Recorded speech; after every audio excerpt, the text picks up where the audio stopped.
Bueno, y finalmente la expresión a la que vamos a llegar para el punto D es 1 medio de m1 por b2 sobre 2 al cuadrado, que es en definitiva la velocidad de 1, que es la mitad de la velocidad de 2, más 1 medio de m2, más 1 medio de m2 por b sub 2 al cuadrado, es igual al trabajo de la fuerza F más el trabajo de la fuerza de rozamiento, más el trabajo de la fuerza peso, más el trabajo de la fuerza G, que había que calcularla de esta manera. Bien, considerando que se movía en una línea vertical, la curva gamma era C1I y el diferencial gamma era diferencial I versor J. Este trabajo, cuando yo lo calcule, me va a quedar, esto va a ser igual a G por I cuadrado sobre 2 entre 0 y 4. Bien, 4 al cuadrado de 16 dividido 2. Este trabajo me va a dar menos G por 8. Bien.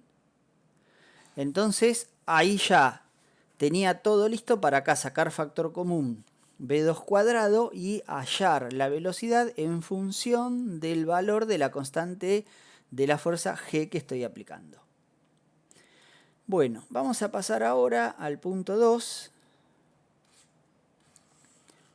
En el punto 2, lo que decía el problema es que tengo una partícula de masa m 10 kilogramos que se mueve en un plano vertical, tomada de un hilo ideal, atado de un centro fijo O, de tal manera que pasa por la parte superior a la menor velocidad posible. Bien, lo primero que tenemos que ver acá es qué significa a la menor velocidad posible. Si elegimos este sistema de referencia, dibujamos esta partícula, acá voy a tener la tensión y el peso. Y yo lo que puedo decir es que menos la tensión menos el peso es igual a... Esperen que lo voy a hacer mejor porque acá me quedó feo. Menos la tensión menos el peso es igual a menos masa por aceleración centrípeta. Ahora, la condición de velocidad mínima es que la tensión en ese punto más alto sea 0. Entonces acá me va a quedar que masa por gravedad es igual a masa, menos no, porque ya lo saqué. Acá simplifiqué los menos, entonces me va a quedar a masa por el módulo cuadrado de esta velocidad inicial sobre el radio de curvatura. Acá puedo simplificar la masa y me queda que el radio de curvatura va a ser igual al módulo cuadrado de la velocidad sobre la gravedad. Y ya con eso encontré el valor del radio de curvatura. Entonces, ¿para qué me va a servir el radio de curvatura? Lo que me pide el problema es hallar la velocidad de B' respecto de B. Entonces, vamos a ver un poquito esa parte. ¿Qué es la velocidad de B' respecto de B? Yo tengo acá el punto B y tengo acá el punto B'. La velocidad de B' respecto de B, esperen que lo voy a dibujar así recto. A ver, lo voy a dibujar por fuera porque acá el Miro lo dibuja para hacer un conector.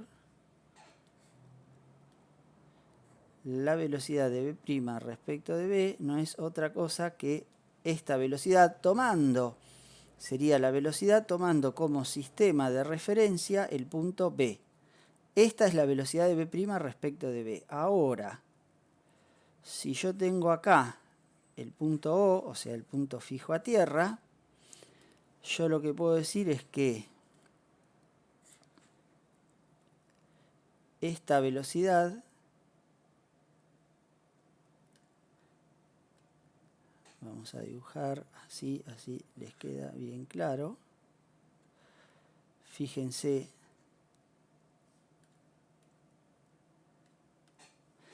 esta es la velocidad de B' respecto de B. Esta es la velocidad de B' respecto de tierra y esta es la velocidad de B respecto de tierra. Fíjense que la velocidad de B' respecto de tierra es igual a la velocidad de B respecto de tierra más la velocidad de B' respecto de B. ¿Bien?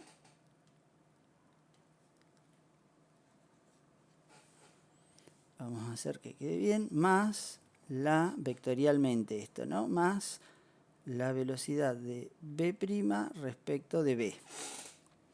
Entonces, la velocidad de B' respecto de B va a ser igual a la velocidad de B' respecto de tierra menos la velocidad de B respecto de tierra. ¿Bien? Es este problema de movimiento relativo lo que me están pidiendo. Ahora, ¿cuánto vale la velocidad de B respecto de tierra? Acuérdense que me dice que lo expreso en forma vectorial. Entonces, yo sé que en el punto más alto de la trayectoria voy a tener 1/2 de la masa por la velocidad 0 al cuadrado más mg por 2r, que es la energía potencial gravitatoria, y como acá actúan dos fuerzas, la tensión y el peso. El trabajo del peso es la energía potencial gravitatoria y el trabajo de la tensión es 0 porque es siempre ortogonal al desplazamiento. Entonces se va a conservar la energía mecánica porque no hay trabajo de fuerzas no conservativas. Entonces esto va a ser igual a 1/2 de la masa por la velocidad en B al cuadrado. Y de acá voy a encontrar la velocidad en B, que la velocidad en B vectorial va a ser igual a menos velocidad en B versor J, porque la velocidad en B acá abajo tiene la dirección del menos versor J. Y no hay velocidad en el versor I, perdón. Perdón, me confundí. Es versor I, acá es versor I, y es la dirección del menos versor I. Bien, en función menos, porque, bueno, acá en este caso, ¿no? Porque yo elegí este sistema de referencia. Ustedes podían elegir otro, pero bien. Acá me queda, esta velocidad va a ser menos versor I. Ahora, ¿qué pasa con el punto A'? El movimiento de la partícula que sale del punto A' es un tiro oblicuo, que sale justo de la altura máxima. Entonces, yo tengo que la velocidad de A' es igual a la velocidad en X versor I menos velocidad en Y versor J. Menos porque va hacia abajo. Ahora yo sé, por las condiciones de tiro oblicuo, que la velocidad en X va a ser igual a 4 metros por segundo versor I. Y la velocidad en Y va a ser igual a menos G por T versor J. Ahora, ¿cuánto vale el instante en el punto B'? ¿En qué instante llega al punto B'? Yo sé que ambos llegan al punto B' en el mismo instante. Por eso es que acá puse que la velocidad valía menos versor I. Pero para sacar el instante, yo sé que el punto B' es casi la posición igual 0. Y esto va a ser igual a la posición inicial, que es 2r menos 1/2 de g por tiempo al cuadrado. Como este 2r yo lo conozco del paso anterior, de acá puedo sacar el instante y tengo la velocidad en I. Entonces, acá con esto ya tengo todo lo que necesito, porque me queda que la velocidad en B' es igual a 4 metros por segundo versor I menos la velocidad en I versor J. ¿Bien? Entonces, después yo sé que lo que había dicho antes, la velocidad en B' respecto de B es igual a la velocidad en B' menos la velocidad de B respecto de tierra. Y la velocidad en B respecto de tierra la tengo acá. Y la velocidad en B' respecto de tierra la tengo acá. Listo, ya tengo los resultados. Tengo las dos velocidades y con eso expreso el resultado.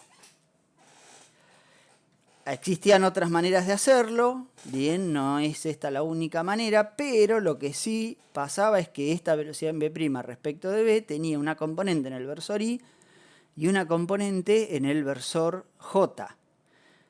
no servía sacar solo la energía cinética y expresar esta velocidad en B' en módulo, hacer consideraciones energéticas y expresar la velocidad de B' en módulo, porque el problema lo que decía claramente es que lo que había que expresar es el vector velocidad relativa. Así que si ustedes en el vector velocidad relativa ponían que esto tenía solamente una componente en el versor X o en el versor Y, no servía. Si ustedes sacaban esto por consideraciones energéticas, no iban a saber cuánto valían las componentes, o debieran haber hecho después algo para averiguar cuánto valían las componentes.